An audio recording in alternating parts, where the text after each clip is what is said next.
ఆమె ఆమెకి దేవహూతికి ఉన్న అర్హతలు ఆయన చెప్పాడు. ఈ అర్హతలన్నీ నాకు తగినవి కాబట్టి ఆమె నాకు తగినవి కాబట్టి నేను ఆమెని వివాహం చేసుకుంటానని షరతులు కూడా పెట్టారనమాట. అంటే ఇవన్నీ మనం వివాహం అనుకున్నప్పుడు ఇవన్నీ చూస్తుంటాం. ఒక్కొక్కరు ఒకరి గురించి ఒకరు తెలుసుకోవడము, వేరే వారి ద్వారా తెలుసుకున్నాక ఒకరొకరిని ప్రశంసించుకోవడము, ప్రశంసించుకున్న తర్వాత ఎలా ఏర్పాట్లు వివాహానికి తర్వాత ఏమేమి ఉండాలి, ఎక్కడెక్కడ చేసుకోవాలి, ఇవన్నీ మాట్లాడుకుంటారనమాట. సో అలాగే కార్దమముని వివాహం కాకముందే ఆయన రెండు మూడు షరతులు చెప్తారు దేవహూతికి. ఆ, ఒకటి ఏంటంటే ఆమె గర్భాన్ని ధరించాలని, అంటే పిల్లలు కాదు సంతానం వద్దు అనడానికి లేదు, కంపల్సరీగా ఆయన చేసుకుంటున్నదే వివాహం దానికోసం. అంతేకాని ఆయన మహామునిగా ఉండి ఆ ఇంద్రియ తృప్తి కోసం ఆయన చేసుకోవట్లేదు అనమాట. సంతానం కోసం ఆయన వివాహం చేసుకుంటున్నారు. లేదంటే బ్రహ్మచర్యాన్ని ఆయన బ్రేక్ చేయాల్సిన అవసరం లేదనమాట. అయితే ఆ సంతానం ఎవరు అనేది కూడా ఆయనకి తెలుసు, ఎవరు రాబోతున్నారని కూడా మనం అనుకున్నాం కదా. ఆ మహాత్ములు వివాహం చేసుకొని మనకి ఆ వ్యాసుడు కూడా అలాగే పుడతాడు. సో వాళ్ళు వివాహం చేసుకోవడం కారణం ఏంటంటే సంతానం. ఆ సంతానం ఎలా ఉంటుంది అంటే అందరినీ ఉద్ధరించేలాగా కోరుకుంటారనమాట. ఆ సంతానం కోసమే వాళ్ళు వివాహం చేసుకుంటారు, లేకుంటే వాళ్ళకి వివాహం అవసరం లేదు. సో అలాంటి సంతానం నాకు కావాలి. తర్వాత నాకు వివాహం అయిన తర్వాత కూడా నేను భక్తి మార్గాన్ని ఆ దీన్ని కొనసాగిస్తాను. దేవాది దేవుడైన విష్ణు భగవానుడు, ఆయన్ని నేను కొలుస్తాను. ఆయన భక్తుడు కాబట్టి ఆయన్ని కొలుస్తూ ఆయన ఈ గృహస్థ ఆశ్రమాన్ని స్వీకరిస్తానని ఆయన చెప్పడం జరుగుతుంది అనమాట. సో అవన్నీ చెప్పాక తప్పకుండా నేను ఆమెని మీ పుత్రికని స్వీకరిస్తానని చెప్పి ఆయన మాట్లాడడం ఆపేస్తాడు. ఆపేసిన తర్వాత ఇప్పుడు మనకి ఉమ్, మనువు ఏం చెప్తారో చూద్దాం. 21 నుంచి 27 వరకు స్క్రీన్ షేర్ చేస్తాను. సారీ. హరే కృష్ణ హరే కృష్ణ కృష్ణ కృష్ణ హరే హరే, హరే రామ హరే రామ రామ రామ హరే హరే, హరే కృష్ణ కృష్ణ కృష్ణ హరే హరే, హరే రామ హరే. మాధవి మీ దగ్గర ఉందా డాక్యుమెంటు? ఉంది, నేను షేర్ చేస్తాను బ్రదర్. రామ రామ హరే హరే. సో మనకి ఇప్పుడు 21 ఆయన చెప్పి ఆపేశాక మైత్రేయుడు ఇప్పుడు ఆయన ఈ శ్లోకాన్ని చెప్తున్నాడు అనమాట. 21వ శ్లోకం. పెట్టండి. మైత్రేయువాచ స ఉగ్రదన్వన్ ఇవాపపాసే ఆసిచ్చతూష్ణీం అరవిందనాభం ధియోప ధియోపగృహ్ణన్ స్మితశోభితేన ముఖేన చేతో లులుభే దేవహూతయాః. హరే కృష్ణ హరే మాతాజీ కృష్ణ చదవండి మాతాజీ. మాతాజీ. మైత్రేయువాచ స ఉగ్రధన్వన్యదేవావభాషే ఆసీచ్చతూష్ణీమరివందనాభం ధియోపగృహ్ణన్ స్మితశోభితేన ముఖేన చేతో లులుభే దేవహూత్యాః. శ్రీ మైత్రేయుడు పలికడం. ఓ మహావీరుడవగు విదురా, కర్దమముని అంతా మాత్రమే పలికి అరవిందనాభుడగు విష్ణు భగవానుని తలుచుచు మౌనం వహించెను. మందస్మితమగు అతని ముఖారవిందము దేవహూతి మనస్సును హరించగా ఆమె అతన్ని ధ్యానింపతొడగను. హరే కృష్ణ. హరే కృష్ణ మాతాజీ, థ్యాంక్ యూ. సో ఆయన అవి చెప్పి గమ్మనైపోయారనమాట. గమ్మనయ్యి ఏం చేశారు, ఒక చిరునవ్వు నవ్వారు. అది ఎవరు ఇప్పుడు ఆ ఆ గమ్మనయ్యి చిరునవ్వు నవ్వారని ఎవరు చెప్తున్నారు? మైత్రేయముని విదురుడికి చెప్తున్నారు అనమాట. సో వీళ్ళిద్దరు సంభాషణే మళ్ళీ సుఖదేవ్ గోస్వామి పరీక్షిత్ మహారాజుకి చెప్పడము, ఆయన చెప్తున్నది మళ్ళీ మనం నైమిషారణ్యంలో వాళ్ళు చెప్పడం జరుగుతుంది. సో ఈ సంభాషణలు మనం ఇంతకుముందే మాతాజీ చక్కగా వివరించారు. ఈ మైత్రేయముని విదురునికి ఈ ఇవన్నీ ఆయన వివరిస్తున్నారు అనమాట. సో అందువల్ల మైత్రేయుడు చెప్తున్నాడు విదురుకి అని ఇలాగని చెప్పి కార్దమముని మౌనం వహించారు. మౌనం వహించాక ఏం చేశారు? చిరునవ్వు నవ్వారు. ఆ చిరునవ్వుని చూసి దేవహూతి ఆమె ఇంకా ఆయనకి ఆకర్షురాలు అయిందనమాట. ఆ ఆకర్షురాలయ్యి ఆయన మీద ఆమె ధ్యానం చేయడము మొదలు పెట్టింది అనమాట భర్తగా. సో ఈ శ్లోకంలో అది అంటే ప్రభుపాద వారి భాషలో చెప్తున్నారు, ఈ ఎవరైతే భక్తులు, ఈ మహాపురుషులు, మహర్షులు ఉంటారో వాళ్ళ నవ్వు, వాళ్ళ చిరునవ్వు ఎలా ఉంటే మనకి భగవంతుడు కూడా మనం ఆ మహాభారతం సీరియల్లో ఇవన్నీ చూస్తుంటాం కదా, చిరునవ్వే ఆయనకి ఎంత ఎంత యుద్ధ మధ్యంలో ఉన్నా కానీ ఆయన ఒక చిరునవ్వు నవ్వుతారనమాట. ఆ చిరునవ్వుతోటే మనకి ఎక్కడ కూడా మనకి భగవంతుని విగ్రహాలు చూస్తే నవ్వు ముఖంలో, చిరునవ్వు ముఖంతోనే ముఖారవిందం ఉంటుంది ఆయనకి. అలాగే భక్తులు కూడా ఆ ఆయన యొక్క దీంట్లోనే ఉంటారు, వాళ్ళ మూడ్లోనే ఉంటారనమాట. సో ఆ చిరునవ్వు నవ్వితే మిగతా వాళ్ళు మామూలు వాళ్ళు ఎలా అవుతారంటే ఆ చిరునవ్వు చూసి భక్తులయ్యే అవకాశం కూడా ఉంటుందన్నమాట. అంటే అందరికీ అలాంటి మహానుభావులు నవ్వితే చాలు, ఆయన నవ్వితే మాకు సంతోషం అన్నట్లు ఉంటారనమాట. ఇలాగే ఇదే శ్రీల ప్రభుపాద లీలామృతంలో కూడా మనం చూడొచ్చు. వాళ్ళ శిష్యులకి, శ్రీల ప్రభుపాద వాళ్ళ శిష్యులకి అమెరికాలో ఆయన అంటే ఎంత ఇష్టం అంటే ఆయన్ని నవ్వించాలి, ఆయన తృప్తి పంచాలి అనే దానికి వాళ్ళు ఎంతైనా చేసేవాళ్ళు అనమాట. ఎంత కష్టమైనా పడేవాళ్ళు.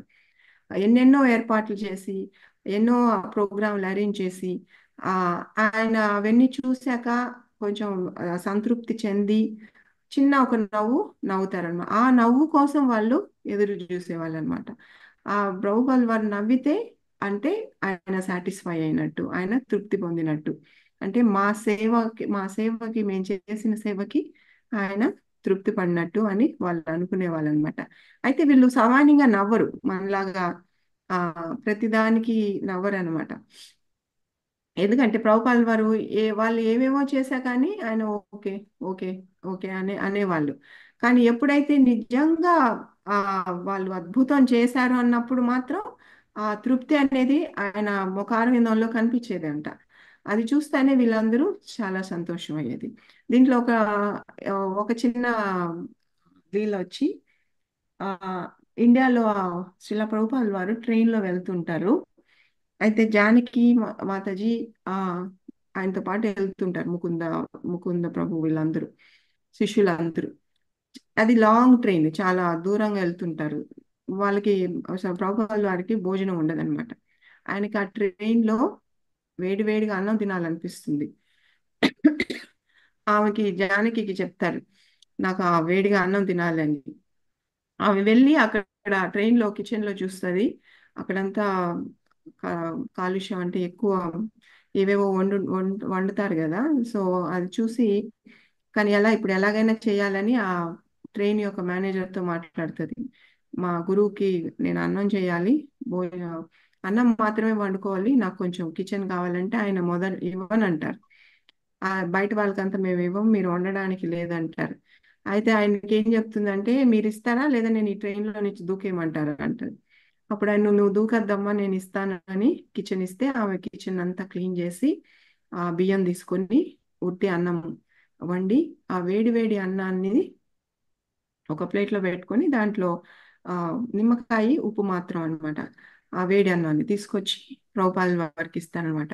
అన్నాన్ని చూస్తూనే ప్రభుపాదుల వారు నా మహాలక్ష్మి వచ్చింది అని ఎంతో సంతోషపడతారనమాట. ఆ సంతోషపడి ఆ భోజనం ఆ రోజు అంత ఆకలిగా ఉంటారు ఆయన, ఎన్నో రోజులు అయింటుంది అన్నం తిని, అది ఎంతో తృప్తిగా భోంచేస్తారు, ఉట్టి రైసే.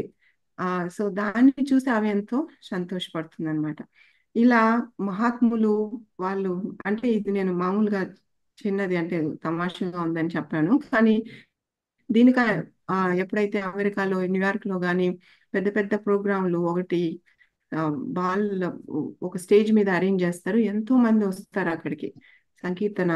ఈవెన్ పార్క్ లో జరిగినప్పుడు కూడా, సో అప్పుడు కూడా ప్రభుపాద వారు చాలా సంతోషపడతారు అన్నమాట. సో ఆయన సంతోషాన్ని చూసి శిష్యులందరికీ చాలా ఆనందం కలుగుతుంది. సో అలాగా శిష్యులకి భక్తి మార్గంలో ముందుకెళ్ళడానికి అంటే గురువుని ఎప్పుడు ఆ ఆయన్ని ఆయన దగ్గర మెప్పులు పొందాలి అంటే ఆయన ఎప్పుడు ఆ సాటిస్ఫై చేయాలి అనే మూడ్లో ఉంటారు.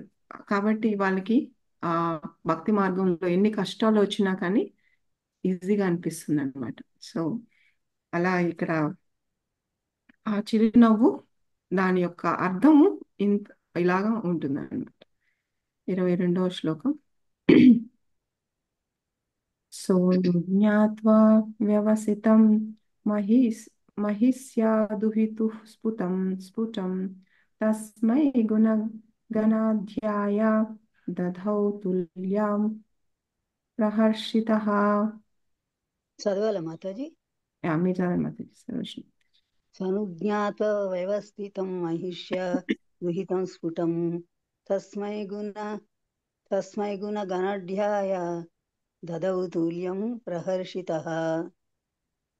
రాణి యొక్క మరియు దేవవృతి యొక్క నిర్ణయంను స్పష్టంగా నెరిగిన పిమ్మట ఆ చక్రవర్తి తన కుమార్తెను కర్దమునికి గుణగణములయందు ఆమెకు తుల్యమైన వాడు ముదముతో నుసగేను. హరే కృష్ణ మాతాజీ. సో స్వయంభూమను ఆయన గృహస్థులు అంటే భర్త ఒకటే కాదు, భార్య కూడా అన్నమాట. సో ఆమె యొక్క ఉద్దేశము, ఆమె యొక్క నిర్ణయము, ఆమె యొక్క అభిప్రాయం కూడా చాలా చాలా ఇంపార్టెంట్, ఎస్పెషలీ వివాహ సమయంలో. కాబట్టి ఆమె భార్య యొక్క ఆ ఇది కూడా తీసుకొని, ఆమె పేరు శతరూప, ఆమె యొక్క ఆ అంగీకారాన్ని కూడా తీసుకొని, అంటే ఆమె కూడా కర్దమముని చూసి ఇష్టపడింది అనమాట. వాళ్ళ పుత్రికకు ఆయనతోటి వివాహం చేయాలని ఆమెకు కూడా సమ్మతం అనమాట. అలా సమ్మతం అయింది కాబట్టి ఆయన కూడా స్వయంభూవమను తన పుత్రికను ఆయనకి ఇవ్వడం జరుగుతుంది, కార్దమమునికి ఇస్తారనమాట. నెక్స్ట్ శ్లోకం 23. శతరూప మహారాణి పరిబర్హాన్ మహాధనాన్ దంపత్యో పర్యధాత్ ప్రీత్యా భూషా వాషః పరిచ్ఛదాన్. హరే కృష్ణ మాతాజీ చదవండి. అదనమాట. శతరూపా మహారాజ్ఞి పారిబర్హాన్ మహాధనాన్ దంపత్యో పర్యదాత్రీత్యా భూషావాస పరిచ్ఛదాన్. రాణియకు శతరూప ఆభరణములు, వస్త్రములు, గృహోపకరణముల వంటి సందర్భోచితములకు విలువైన కానుకలను వధూవరులకు కట్నముగా వసను. థ్యాంక్ యూ మాతాజీ. థ్యాంక్ యూ మాతాజీ. సో ఇది నిజంగా ఇష్టమైన టాపిక్ మన అందరికి. పెళ్లి జరిగినట్టు, పెళ్లిలో మనం కూడా భాగమైనట్టు ఉన్నాం కదా ఈ డిస్క్రిప్షన్ చూస్తుంటే. సో అప్పుడు ఆమె రాణి శతరూప, ఆమె పుత్రికకు, మనకి ఎవరైనా కూతుర్లు ఉన్నారు అంటే ఫస్ట్ అమ్మ కావాల్సిన నగలు, బట్టలు అవన్నీ కూర్చడం జరుగుతుంది. సో అలాగే ఆమె కూడా, రాణి కూడా తనకి కూతురికి కావాల్సిన, దేవహూతికి కావాల్సిన నగలు, బట్టలు ఇవన్నీ ఆమెకి సమర్పిస్తుంది అనమాట. ఆమెకు ఒకటే కాకుండా కాబోయే వధువుకి, అల్లుడికి కూడా అవి కావాల్సినవన్నీ ఏర్పాట్లు రాజు రాణి ఇద్దరు చేస్తారనమాట. ఏమేమి ఇస్తారు కళ్యాణంలో? మామూలుగా మనకి ఉన్న పద్ధతే కదా, అప్పటి నుంచి వస్తున్న పద్ధతి ఇది, ఇప్పుడు ఏదో కొత్తగా వచ్చింది కాదు. పెళ్లి చేసి పంపిస్తుంటే నగలు, బట్టలు, తర్వాత ఇంటికి కొత్త కాపురం పెడతారు కాబట్టి కావాల్సిన వస్తువులు ఇవన్నీ ఇస్తామన్నమాట. కాబట్టి ఈ కట్నం అనేది ఇప్పుడు వచ్చింది కాదు, అప్పటి నుంచి, ఆ కాలం నుంచి ఉంది. అయితే ఏంటి ఓన్లీ డిఫరెన్స్ ఏది అంటే వాలంటరీగా, అంటే స్వచ్ఛతగా వాళ్ళకి పరిస్థితిని బట్టి అప్పుడు కట్నం ఇచ్చేవాళ్ళు, అంతేకాని అది ఇస్తే అది వేదం ప్రకారం. అలా కాకుండా అబ్బాయి వాళ్ళు మాకు ఇంత కావాలి, అంత కావాలని వాళ్ళని ఆ ఇబ్బంది పెట్టడం ఇలాంటి పద్ధతి మంచిది కాదనమాట. సో కట్నాన్ని చాలా మంది అలాంటి పరిస్థితులు కలిగాక కట్నం అనే దాన్ని, డౌరీ అనే దాన్ని బహిష్కరించాలి అని వచ్చింది. కానీ అలాగా అవసరం లేదు, బహిష్కరించాల్సిన అవసరం లేదు. ఎందుకంటే ఆ ప్రేమ తల్లిదండ్రులకు ఉన్నప్పుడు అమ్మాయిని ఒక్కటిగా ఊరికే పంపించారు కదా. కష్టపడి వాళ్ళన్నీ, అందులోకి మనకి ఇండియా కల్చర్లో మిగతా ఆ, పాశ్చాత్య దేశాల్లో ఇలాంటి పద్ధతులు ఉండకపోవచ్చు, వాళ్ళు పాటించరు ఇలాంటివి. కానీ మనకి మాత్రం ఆ, ఈ పద్ధతులు ఉన్నాయన్నమాట. ఎంతో కష్టపడి చేర్చుకునింది పిల్లలకి ఇవ్వడానికి అన్నమాట. సో అలా ఇవ్వడంలో ఎలాంటి తప్పు లేదు, ఇవ్వాలి. శాస్త్రం ప్రకారం అయితే తప్పకుండా పిల్లలకి ఇవ్వాలన్నమాట. అది అమ్మాయి వెళ్తుంటే తప్పకుండా ఇవ్వాలి. ప్లస్ అల్లుడికి కూడా ఇవ్వాలని ఇక్కడ భాష్యంలో ప్రభుపాద వారు చెప్తున్నారనమాట. కొంతమంది ఉంటారు పాపం, అంటే పేదరికంగా ఉన్న వాళ్ళు, ఏమీ లేని వాళ్ళు ఉంటే అప్పుడు వాళ్ళు ఆ ఏమి ఇవ్వలేనప్పుడు ఏదో వాళ్ళకి తగిన పండ్లు ఇవి ఇస్తే చాలని కూడా చెప్పారనమాట. పేదవాళ్ళు కూడా ఉంటారు కదా, అందరికీ ఉండవు కదా వసతులు. అలాంటి వాళ్ళు కన్యాదానం చేసేటప్పుడు పండ్లు పువ్వులతోటి ఇచ్చి పంపించవచ్చు అనమాట. అంతేగాని ఏమి ఇవ్వకుండా పంపించకూడదు. 24 వ్రతాం దుహితరం సమ్రాట్ సదృక్షయా గతవ్యతః ఉపగుహ్య చ బాహుభ్యాం ఔత్కంఠాయోన్మతితాశయః. హరే కృష్ణ మాతాజీ. హరే కృష్ణ. దుహితరం సమ్రాట్ స్వదృక్షాయ గతవ్యదః ఉపహూయ చ బాహుభ్యాం ఔత్కంఠోన్నదితాశయః. శీల ప్రభుపాద. ఆ విధముగా యోగ్యుడైన వానికి కుమార్తెను వసగవలసిన బాధ్యత నుండి విడివడిన సాయంభవ మనువు ఆ పిదప విరహభావముతో మనస్సు ఉత్కంఠత చెందగా 2 చేతులతో దేవహూతిని ఆలింగనము చేసుకునేను. హరే కృష్ణ మాతాజీ. Thank you. హరే కృష్ణ మాతాజీ. ఒక తండ్రికి, తల్లిదండ్రులకి గొప్ప ఉన్న అన్నిటికన్నా బాధ్యత ఏంటంటే వాళ్ళకి వివాహం చేయడం, పుత్రికకు వివాహం చేయడం. సో ఇది అన్నిటికన్నా పెద్ద బాధ్యత. ఆ బాధ్యత అయిపోయింది అంటే దాని తర్వాత ఎలాంటి కలతలు ఉండవన్నమాట. సో బాధ్యతతో పాటు వాళ్ళకి ఆ వెళ్ళేటప్పుడు కూడా మామూలుగా అందరికి ఇది కామనే. మరి ఇంకా కొన్ని వాళ్ళైతే ఆ పద్ధతులు ఉంటాయి వాళ్ళ ఫ్యామిలీలో.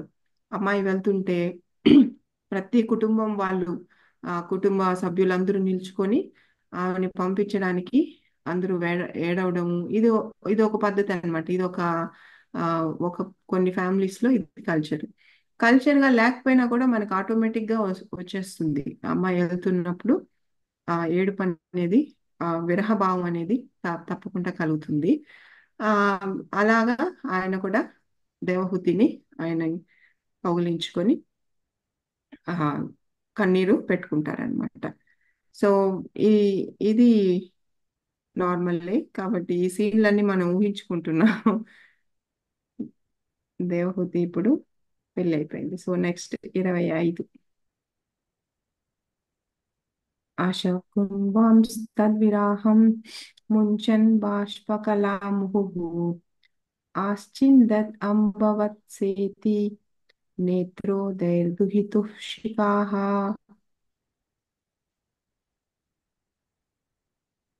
హరే కృష్ణ మాతాజీ. హరే కృష్ణ.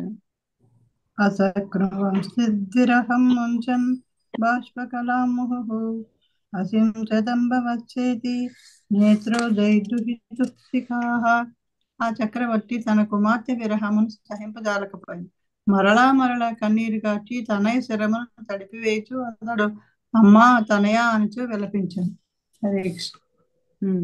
ఇంకా బాధపడుతున్నారు ఆయన. కంట్లో నుంచి ఆయనకి దుఃఖం వస్తుంది కూతురు వెళ్ళిపోతున్నప్పుడు. అందుకు మామూలుగా మనం అమ్మ నా తల్లి అంటారు కదా, సో అలా ఆయన బాధపడుతున్నారు అనమాట. యాక్చువల్గా ఈ తండ్రి పుత్రిక ఈ రిలేషన్షిప్ చాలా బాగుంటుంది.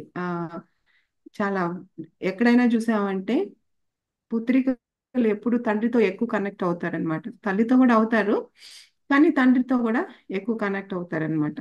సో అలా సైకాలజీ ప్రకారము, హ్యూమన్ సైకాలజీ ప్రకారము ఏ అమ్మాయికైతే తండ్రి యొక్క సపోర్టు, తండ్రి యొక్క ప్రేమ, తండ్రి యొక్క కేర్ ఎక్కువ ఉంటుందో ఆ అమ్మాయి చాలా ధైర్యంగా జీవితంలో ఉంటుందన్నమాట. అంటే మొట్టమొదటి ఇది పురుషుడు తండ్రియే కదా ఆమె ఒక అమ్మాయికి. సో అమ్మాయి తండ్రి పుత్రిక ఈ రిలేషన్షిప్ వచ్చి ఈ సంబంధం చాలా గట్టిగదైనమాట. సో దానివల్ల ఆ అమ్మాయికి చాలా ధైర్యం వస్తుంది. సో జీవితంలో ఎలాంటి కష్టం వచ్చినా ఎదుర్కొనే అంత శక్తి వస్తుంది, ఎందుకంటే తండ్రి ప్రేమ వల్ల అనమాట. సో అందుకని ఆయన ప్రత్యేకంగా ఆమె దేవహూతిని చూసి ఆ అమ్మ నా తల్లి అని ఆయన అంటున్నారనమాట. సో ఇక్కడ 2-3 విషయాలు మనం తెలుసుకోవాలి. ఒకటి వచ్చి పిల్లలు ఇప్పుడైతే ఈ ఈ పరిస్థితి మనకి మేము ఎస్పెషల్లీ ఇక్కడ ఉన్న వాళ్ళకి వాళ్ళు పెళ్లి చేసి అది ఎప్పుడు పంపిస్తాం అది తర్వాత. కానీ మాది ఒక్క నిమిషం అర్జెంట్.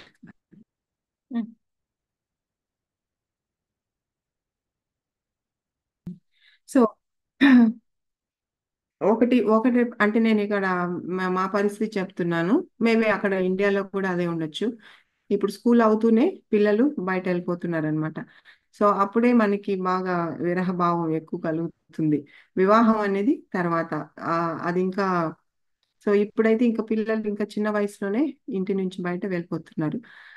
తర్వాత వివాహం, పుత్రికకు వివాహం జరగడం అనేది చాలా చాలా శాస్త్రాల్లో చెప్పింది. తప్పకుండా ఖచ్చితంగా వివాహం అనేది జరగాలి. ఎవరైనా అమ్మాయిలు మేము పెళ్లి చేసుకోము, మాకు పెళ్లి వద్దు అనడానికి లేదు. అది మన మన శాస్త్రాలకి వ్యతిరేకం అది. సో మనం చూస్తున్న ఈ లైక్ బ్రహ్మకుమారులు వీళ్ళందరూ ఇది మనకి శాస్త్ర ప్రకారం ఇది కాదనమాట. వాళ్ళు శాస్త్ర విరుద్ధంగా చేస్తున్నారు. అసలు దానివల్ల వాళ్ళకి పాపమే వస్తుంది తప్ప పుణ్యం అనేది ఇంకా ఎలాంటిది అనేది రాదు. వాళ్ళు అనుకుంటున్నారు. సారీ, మీరు ఎవరైనా బ్రహ్మ సమాజం వాళ్ళని అభిమానిస్తుంటే క్షమించాలి, బట్ ఇది శాస్త్ర ప్రకారము. ఎందుకంటే ప్రభుపాదుల వారు ఎన్నోసార్లు ఇంతకుముందు మనం చెప్పుకున్నాము, మళ్ళీ మళ్ళీ ఆయన భాష్యంలో చెప్తూనే ఉంటారు. అమ్మాయి అంటే ఎప్పుడు ఒక రక్షణలో, ఒక పురుషుని రక్షణలో ఉండాలి. పుట్టినప్పుడు తండ్రి రక్షణలో ఉండాలి, పెళ్ళి అయిన తర్వాత భర్త రక్షణలో ఉండాలి, భర్త సన్యాసం లేదా వానప్రస్థంకి వెళ్ళినాక పుత్రుల యొక్క రక్షణలో ఉండాలన్నమాట. ఇది కంపల్సరీ. స్త్రీకి ఈ ఈ 3 అంటే జీవితంలో ఎప్పుడు స్వతంత్రంగా ఉండడానికి లేదు. ఎందుకు అంటే ఆ మొట్టమొదటిది స్త్రీ అబల, ఆమెను రక్షించుకునే అంత శక్తి ఉండదన్నమాట. కొంతమంది అంటారు మేము కరాటే నేర్చుకుంటాం, అవి నేర్చుకుంటాం. అది ఫిజికల్ స్ట్రెంగ్త్ ఒక్కటే కాదు, మెంటల్ స్ట్రెంగ్త్ కూడా, మానసికంగా కూడా అమ్మాయిలు స్త్రీలు వీక్ గా ఉంటారు. ఎందుకంటే ఎవరైనా కొంచెం ప్రేమ చూపిస్తే అలా కరిగిపోతారనమాట. అది స్త్రీలకున్న మనస్తత్వం, అలా ఇచ్చారు భగవంతుడు, అలా ఇచ్చాడు. అందువల్లే మనం అందరినీ ప్రేమించగలము, బిడ్డ సంతానాన్ని పోషించగలము, ఎంత కష్టాలైనా పడతాం ఆ ప్రేమ కోసం. సో అలా ఉన్నప్పుడు విడిగా ఉన్నప్పుడు ఎవరైనా ఆ సిచ్యువేషన్ ని అడ్వాంటేజ్ గా తీసుకోవచ్చు, ఆ ఎమోషనల్ దాన్ని. కాబట్టి ఎప్పుడు మనం ఒక రక్షణలో, ఒక తండ్రి రక్షణలో, సోదరుల రక్షణలో, తర్వాత భర్త రక్షణలో, పుత్రుడి రక్షణలో మనం తప్పకుండా స్త్రీలు అనే వాళ్ళు ఉండాలన్నమాట. దీనికి కారణం. సో అందుకని ఎవరు నేను పెళ్లి చేసుకోను అనడానికి, నేను బ్రహ్మచారి అవుతాను, అమ్మాయిలకి బ్రహ్మచారి అవే అవకాశము శాస్త్రాల ప్రకారం అయితే లేదనమాట. స్త్రీ శరీరంలో ఉన్నప్పుడు వివాహం అనేది చాలా కంపల్సరీ. సో అదే మనకి భాషల్లో మళ్ళీ శ్రీల ప్రభుపాదులు వాళ్ళు పదే పదే మను సంహితలో చెప్పినట్టు, మను సంహిత అంటే ఆయన మనకి ఇచ్చిన రూల్స్ అండ్ రెగ్యులేషన్స్ కదా. ఆయన ద్వారా మనం వచ్చాం కాబట్టి మనం తప్పకుండా దాన్ని పాటించాలన్నమాట. అదే దేవహూతి కూడా ఆమె చేస్తుంది. దేవహూతి చూస్తే ఇప్పుడు తండ్రి దగ్గర నుంచి ఇప్పుడు ఆమె వివాహం చేసుకుని కార్దమముని దగ్గరికి వస్తుంది. ఇంకా ముందు ముందు మనం చూస్తాము కార్దమముని ఆయన కూడా ఆ కార్దమముని చాలా ఆ మహర్షులు అనమాట ఆయన. ఆ, ఎంత ఆయనకి డిటాచ్మెంట్ అంటే ముందు వస్తుంది. ఆమె అంత అందమైన భార్యని భగవంతుడైన పుత్రుడు కలిగినా గాని ఆయన ఇల్లు వదిలి వెళ్ళిపోతాడు. సో దాని తర్వాత ఆమె కపిల ముని దగ్గర ఆశ్రయం తీసుకుంటుంది. సో కాబట్టి స్త్రీలందరూ దీన్ని పాటించాలి. 26, 27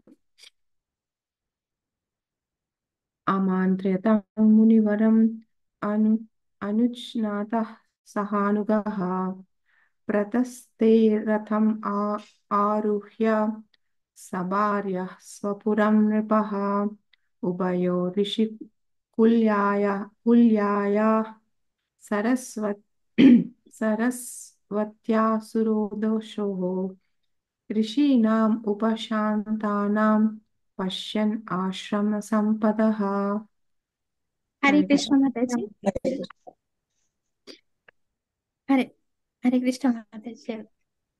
అమన్ అమన్ అమంత్యస్తం మునివర మనుజ్ఞాతః సహానుగః ప్రతస్థేరథమారుహ్య సవార్యః స్వపురం నృపః ఉభయోర్ఋషికుల్యాయః సరస్వత్యాః సురోదసో ఉపశాంతానాం పశ్యన్యాశ్రమ సంపదః. భాష్యము. నవీన కాలమునందు నగరములు గొప్ప వాస్తుకళా కౌశల్యంతో మాతాజీ అది కాదు కర్దమముని సారీ అనుజ్ఞను తాత్పర్యం. సారీ కర్దమముని అనుజ్ఞను వడిసిన పిమ్మట ఆ చక్రవర్తి భార్యా సమేతుడై రథమును ఆరోహించి పరిజనము వెంట రాగా రాజ్యమునకు బయలుదేరెను. సాధు పురుషులకు ఆమోదయోగ్యమగు సరస్వతి నది ఇరుతటములందు గల ప్రశాంత మనస్కులకు ఋషిగణపు సుందరమైన ఆశ్రమ శోభను అతడు మార్గ మధ్యమున గాంచెను. హరే కృష్ణ. Thank you. ఇప్పుడు పుత్రికని ఇచ్చేశారు. వాళ్ళు తిరిగి మళ్ళీ రాజ్యానికి వెళ్తున్నారు అనమాట. వేడుకోలు చెప్పేశారు పుత్రుడికి. ఇప్పుడు వాళ్ళిద్దరూ రథాన్ని అవరోహించి వెళ్ళేటప్పుడు ఆ దృశ్యాన్ని చూస్తున్నారనమాట. ఎలా ఉంది ఆ దృశ్యము లోపల అంటే ఆ ఋషులు ఉన్న చోట ఆ మనకి మామూలుగా ఋషులు ఉన్న దగ్గర పెద్ద పెద్ద భవనాలు ఇలాంటివన్నీ ఉండవు. కానీ వాళ్ళ ఏవైతే చిన్న చిన్న కుటీరాలు ఉంటాయో అవి ఎంతో అందంగా ఉన్నాయన్నమాట. సో ఆ దృశ్యాన్ని చూస్తూ రాజు రాణి బయలుదేరారనమాట రాజ్యానికి. సో ఆ ఋషులు అంటే వాళ్ళ పట్టణాల్లాగా మిగతా వసతులన్నీ లేకపోయినా కానీ వాళ్ళు ఉండే చోట ఎంతో అందంగా చిన్న చిన్న కుటీరాలతోటి ఈ నేచరు మనకి ఏవైతే చెట్లు, పువ్వులు, ఇంకా జింకలు ఇలాంటివన్నీ దృశ్యాలతోటి చాలా అందంగా ఉంటాయి ఆశ్రమాలు అన్నమాట. అప్పుడు అలా ఉండేవి. ఇప్పుడు కూడా మనం కొన్ని కొన్ని ఆశ్రమాలకు వెళ్తే ఇంతే. మామూలుగా ఆశ్రమం అంటేనే సిటీల్లో ఎంత పెద్ద భవనాలు, ఎంత పొడుగు భవనాలు ఉన్నా అవి చూసి ఆశ్చర్యం కలిగించినా కానీ మనకు ఒక మంచి తృప్తిని, ఒక సంతోషాన్ని ఇచ్చేది మనం ఎప్పుడైతే ఆశ్రమాలకు వెళ్తామో అక్కడ చిన్న చిన్న కుటీరులతోటి గుడిసెల్లాగా వేసి ఆ చుట్టుపక్కల చెట్లతోటి పూల చెట్లు, తర్వాత ఈ జింకలు, చిన్న చిన్న జంతువులు ఇలా ఉండడం ఆ ఆశ్రమాన్ని చూస్తేనే మనకి ప్రశాంతత అనేది కలుగుతుంది అనమాట. సో ఋషులు ఉండే వాళ్ళు అలాంటి దీంట్లోనే ఉంటారనమాట. అంటే వాళ్ళకి మనసు ఎప్పుడు నెమ్మదిగా అవి చూస్తున్నప్పుడు. ఇప్పుడు కొత్తగా ఫ్యాషన్ గా రిసార్ట్స్ కూడా అలాగే కడుతుంటారు కదా. అదొక ఫ్యాషన్ అన్నమాట. అంటే గుడిసెల్లాగా కట్టడం అనేది అలాంటి అంటే ఇప్పుడు ఆ గుడిసెల్లాగా ఉండడం ఇప్పుడు అది చాలా కాస్ట్లీ అన్నమాట అలాంటి రిసార్ట్స్కి వెళ్ళాలంటే. సో అలాంటి నేచురల్ లుక్ ఉన్నప్పుడు చాలా సంతోషం కలుగుతుంది. సో ఆ ఆ సంపద ఆ ఋషులకు ఉన్న సంపదని ఆ ఆ పరిసరాల్ని చూస్తూ రాణి రాజు సంతోషిస్తూ ప్రశంసిస్తూ వాళ్ళు బయలుదేరారనమాట. సో ఇంకొక శ్లోక చూస్తాము. సో తిరిగి వాళ్ళు రాజ్యానికి వెళ్తున్నారు. తమాయంతం అభిప్రేత్య బ్రహ్మావర్తాత్ ప్రజాపతిం గీతా సంస్తుతి వాదిత్రైః ప్రత్యుదీయుః ప్రహర్షితాః. హరే కృష్ణ మాతాజీ. తమాయాంతం అభిప్రేత్య బ్రహ్మావర్తత్ ప్రజాపతిం గీత సంస్తుతి వాదిత్రైః ప్రత్యుదీయు ప్రహర్షితాః. రాజు ఆగమనము నెరిగి హర్షితులైనట్టు అతని ప్రజలు అతన్ని గీతస్థుతి వాద్యములతో ఆహ్వానించుటకు బ్రహ్మవర్తం నుండి బయలుదేరి. హరే కృష్ణ. సో ఇప్పుడు ఆయన రాజ్యానికి తిరిగి వెళ్తున్నారు. అక్కడ ప్రజలు రాజుని ఎలా ఆ, ఆ, స్వాగతాన్ని ఇచ్చారనేది ఇక్కడ తెలుస్తుంది అనమాట. ఆయన యొక్క రాజ్యం బర్హిస్మతి కదా, ఈ స్వయంభువ మనుది. అక్కడ దాని యొక్క రాజధాని వచ్చి బ్రహ్మావరత. సో ఇక్కడ ప్రజలు రాజు వస్తున్నారు అని తెలియగానే ఎంతో సంతోషంగా ఉన్న వాణిజ్యాలు ఇవన్నీ తీసుకొని ఆయన్ని స్వాగతం చెప్పడానికి ఎదురుగా వెళ్తున్నారనమాట. అంటే రాజు కొన్ని రోజులు రాజ్యంలో లేనప్పుడు ప్రజలు అంటే ఏ రాజు అయితే రాజు ఋషి అంటారు కదా, అలాంటి వాళ్ళు లేనప్పుడు ప్రజలు వాళ్ళు కూడా ఎంతో రాజు లేని లోటు తెలుస్తుంది అనమాట. అలాంటి రాజు తిరిగి వస్తున్నారు అంటే వాళ్ళకి కూడా చాలా సంతోషం. ఆ సంతోషంతో అందరూ ఆయన్ని స్వాగతాన్ని చెప్పడానికి వెళ్తున్నారు. ఎలా అయితే మనం ఇదే సంఘటన ఎక్కడ చూస్తాం మాతాజీ? భాగవతంలో ఆ ప్రజలు, ఎందుకంటే ఆ రాజు చాలా రోజులు ఆ రాజ్యంలో ఉండరు, ఆయన తిరిగి వస్తున్నారు అంటే ప్రజలు ఎంతో పండుగలాగా ఆయన్ని రిసీవ్ కృష్ణుడు చేసి ద్వారకకి వచ్చినప్పుడు మాతాజీ, కృష్ణుడు ద్వారకలో ద్వారకు వచ్చినప్పుడు కృష్ణుడు హస్తినాపురం నుంచి ఆయన తిరిగి మళ్ళీ ద్వారకి, అంటే ఎన్నో నెలలు ఉంటాడు కదా హస్తినాపురంలో, తిరిగి ద్వారకు వచ్చినప్పుడు ఆ రోజు అంతా పండుగ అనమాట. అలాగే మనం రామాయణంలో కూడా చూస్తాం, రాములు వారు తిరిగి అడవి నుంచి వచ్చినప్పుడు మొత్తం అయోధ్య అంతా పండుగ చేసుకుంటారు. సో ఇలా రాజు తిరిగి వస్తున్నప్పుడు ప్రజలు ఇలాగా పండుగ చేసుకుంటారు అనమాట. సో ఈ రోజు దీంతో ఆపి మనం రేపు ముగిస్తాం మాతాజీ. ఇంకొక 7 శ్లోకాలు ఉన్నాయి, రేపటితో ముగిస్తాం. హరే కృష్ణ. శ్రీరామచంద్రమూర్తి దామోదరి టైం ఉంది. అప్పుడు దీపావళి పండుగ సారీ అనుపమ, ఇంకో 29-30 కవర్ చేసేసే. సరే. రేపు 9 శ్లోకాస్ తీసుకోవచ్చు, అయిపోతుంది chapter. Okay.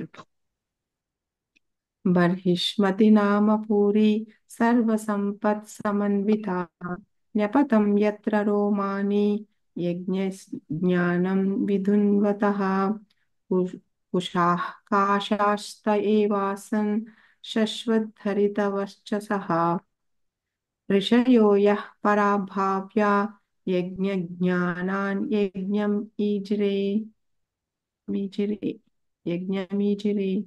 Hare Krishna. Hare Krishna.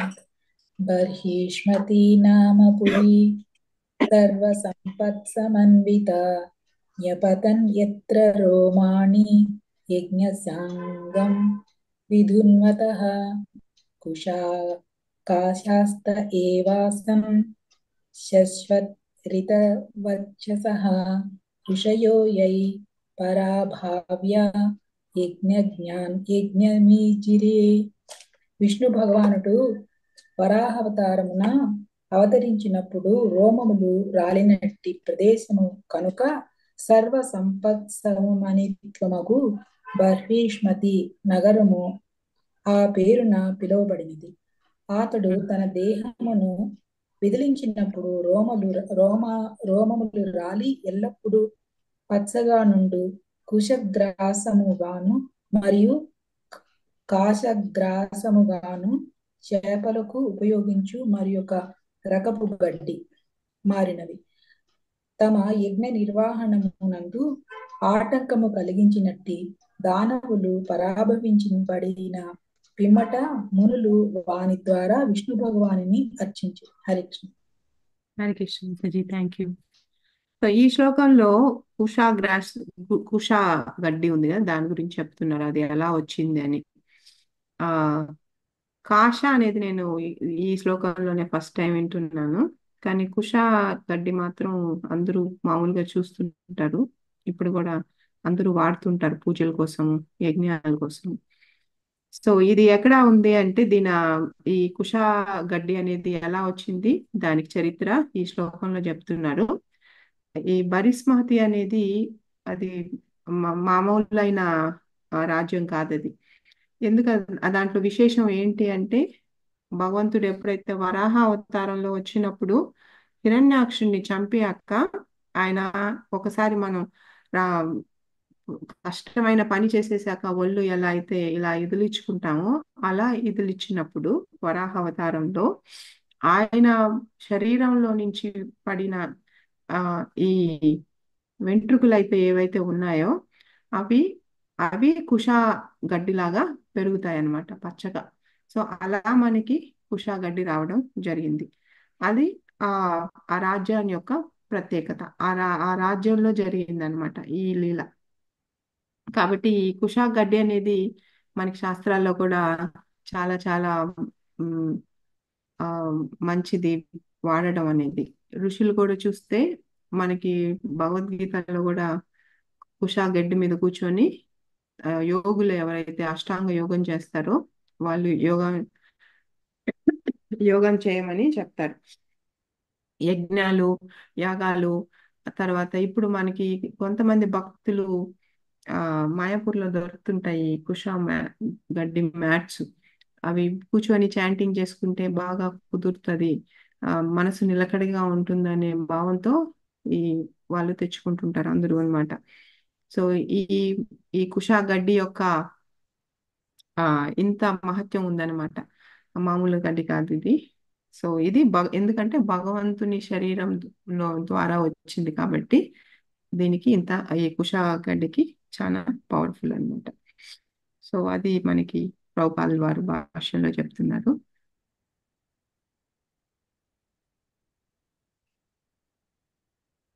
So ఈ కుషా గడ్డి ఇలాంటివన్నీ ఎందుకు వాడతాము అంటే, భగవంతుడు దేవాదుడైన విష్ణు యొక్క ఆరాధన ఎక్కడైతే జరుగుతుందో అక్కడ ఇది ప్రత్యేకంగా వాడతామన్నమాట, అంతేగాని మిగతా వాటికని కాదని ఇక్కడ చెప్తున్నారు ప్రభుపాల్ వారు. ఈ విష్ణు ఆరాధన చేసేటప్పుడు మాత్రమే, ఎందుకంటే విష్ణువే కదా ఆయన దేవాది దేవుడు. సో ఆయన ఆరాధన చేసినప్పుడే ఈ గడ్డిని కూడా వాడాలన్నమాట. కొంతమంది తెలియని వాళ్ళు వాడుతుంటారు, బట్ బేసిక్గా అయితే విష్ణు ఆరాధనకి దీన్ని వాడాలి. హరే కృష్ణ హరే మాతాజీ. కృష్ణ మాతాజీ. తుంగసాపలు అంటారు అవేనా మాతాజీ? ఏంది మాతాజీ కావు వినిపించట్లేదు? తుంగసాపలు అంటారు చేపలు అవేనా? అంటుంది. కావు. చేపలా? అది తొంగ వేరు గడ్డి దర్భ గడ్డి వేరే వేరు. మాతాజీ. దర్భ వేరు, తొంగ వేరు. తొంగ అంటే గడ్డిలా ఉంటుంది, ఇది దర్భ. కుషా తుంగ గడ్డి అంటే దర్భ ఒకటే అంటారు మాతాజీ. కాదు కాదు మాతాజీ, కాదు కాదు కాదు. కాదు మాతాజీ.